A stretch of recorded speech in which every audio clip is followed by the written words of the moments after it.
শিশু কিশোরদের নিষ্পাপ এই চাহনি জানান দিচ্ছে আগামীর বিশ্বের দায়িত্ব তাদের হাতেই।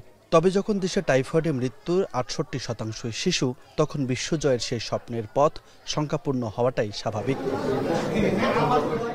তবে এবার প্রথমবারের মতো জাতীয়ভাবে দেওয়া হচ্ছে টাইফয়েডের টিকা। সকালে রাজধানীর আজিমপুরের ফরিদউদ্দিন সিদ্দিকী উচ্চ বিদ্যালয়ে এই কর্মসূচির উদ্বোধন করেন মহিলা ও শিশু বিষয়ক উপদেষ্টা শারমিন এস মুর্শিদ। উপস্থিত ছিলেন স্বাস্থ্য উপদেষ্টা নূরজাহান বেগম। উপদেষ্টারা জানান, প্রথম ধাপে ৫ কোটি শিশু ও কিশোর কিশোরীদের দেওয়া হবে এই টিকা, যা আগামী কয়েক বছর সুরক্ষা দিবে টাইফয়েড থেকে। প্রতি বছর ৮,০০০ মানুষ এই টাইফয়েডে মারা যায়। এই যে মানুষগুলি মারা যাচ্ছে, আমরা যদি তাদেরকে বাঁচাতে চাই তাহলে আমাদের এই ভ্যাকসিনের দরকার আছে। এই ভ্যাকসিনটা আমরা এই প্রথমবারের মতো বাংলাদেশে শুরু করতে যাচ্ছি। যাদের বয়স ৯ মাস থেকে ১৫ বছর তাদের সবাইকে আমরা এই ভ্যাকসিনটা দেব। এরপরের পরবর্তীতে প্রায় ২০ লাখ করে আমরা এই ভ্যাকসিনটা দিতে পারবো। আমরা আশা করি সবাই এতে অংশ নেবেন। ২ সিটি কর্পোরেশনের মোট ৪,৪৩৪টি শিক্ষা প্রতিষ্ঠানে টাইফয়েডের টিকা দেওয়া হয়। টিকা পেয়ে উচ্ছ্বাসিত শিশু কিশোররা। অভিভাবকরা বলছেন, সন্তানদের সুরক্ষার বড় সহায়ক হবে টাইফয়েড টিকা। এই টিকার জন্য আমরা সুরক্ষিত থাকবো। আমরা সুরক্ষিত থাকলে আগামী বিশ্ব সুরক্ষিত থাকবে। এই টিকা নিলে আমরা টাইফয়েডের রোগ থেকে সুরক্ষা পাবো। আমি এই টিকাটা দেওয়ার জন্য অনেক এক্সাইটেড ছিলাম। এটা আমাদের স্বাস্থ্যের জন্য অনেক উপকারী।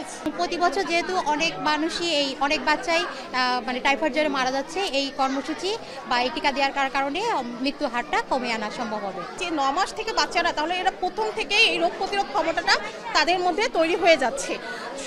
তারা সাধারণত আক্রান্তটা আর হবে না। এই টাইফয়েড টিকাটা দেওয়া হয় তাহলে আমাদের আগামী প্রজন্মের জন্য অনেক ভালো হবে।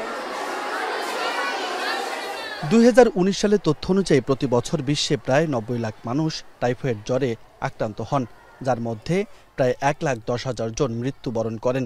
ইউনিসেফের বাংলাদেশ প্রতিনিধি রানা ফ্লাওয়ার্স বলছেন, বিশ্বে যত রোগ আছে সবই টিকার মাধ্যমে রোধ করা সম্ভব। A campaign that will be the largest ever vaccination campaign of its kind in Bangladesh. And that word conjugate is important because that word signifies a safe vaccine. Typhoid টিকা ক্যাম্পেইনের সময় শিক্ষা প্রতিষ্ঠানে অধ্যয়নরত প্রাক প্রাথমিক থেকে নবম শ্রেণী বা সমমান পর্যন্ত সব ছাত্রছাত্রীকে ১ ডোজ করে টিকা দেওয়া হবে। এর বাইরে ৯ মাস থেকে ১৫ বছর বয়সের কম বয়সী সব শিশুকে এই টিকা দেওয়া হবে বাড়ি বাড়ি গিয়ে। শহর এলাকার পথশিশুদের টিকা দেবে এনজিওরা। স্বাস্থ্য অধিদপ্তরের তথ্য বলছে, ২০২১ সালে দেশে ৪,৭৮,০০০ মানুষ টাইফয়েডে আক্রান্ত হয়। এর মধ্যে ৮,০০০ মানুষ মারা যায়।